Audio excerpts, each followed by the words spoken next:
Zach Dasher is the nephew of Duck Dynasty's Phil Robertson, and he decided to run for office. Oh boy.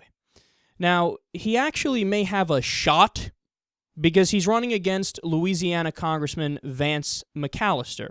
If that name sounds familiar, it's because McAllister was caught tonguing somebody who isn't his wife on camera. Well, the media looked into Dasher's past, and they found that he had a podcast. And on the podcast, he said the following about the mass shooter at Sandy Hook. Quote, "He was made in the image of God, but somewhere along the way, he believed what the atheist says. He reduced humanity to nothing more than a collection of atoms to be discarded like an old banana peel. I guarantee you, now this is my hypothesis, that he even saw himself as nothing more than chemicals. To blame the acts of a mass murderer on mental illness, for one, is a slap in the face, I think, to reason." Oh, is it? So he wasn't mentally ill? He says, quote, "It's the equivalent of blaming lung cancer on coughing." Oh, so witty, so witty. Okay. It's hilarious that this guy said that that him being mentally ill is a slap in the face to reason. So what are you saying? The mass murderer at Sandy Hook wasn't mentally ill, but he was mentally ill. What are you talking about? How is that a slap in the face to reason? You're slapping reason in the face as you're saying we're doing that. But look at what he had to go there. I mean, conservatives can't help themselves, man. We do a story like this every single week where you pick some bad thing in the world, any bad thing in the world, blame it on atheists. They literally blame natural disasters on atheists. Hurricanes, tsunamis, earthquakes.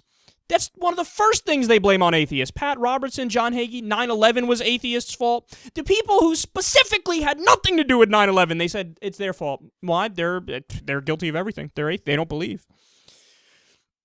How can anybody be that silly? This is the same point that Mike Huckabee made right after Sandy Hook, and thankfully he got a lot of shit for it.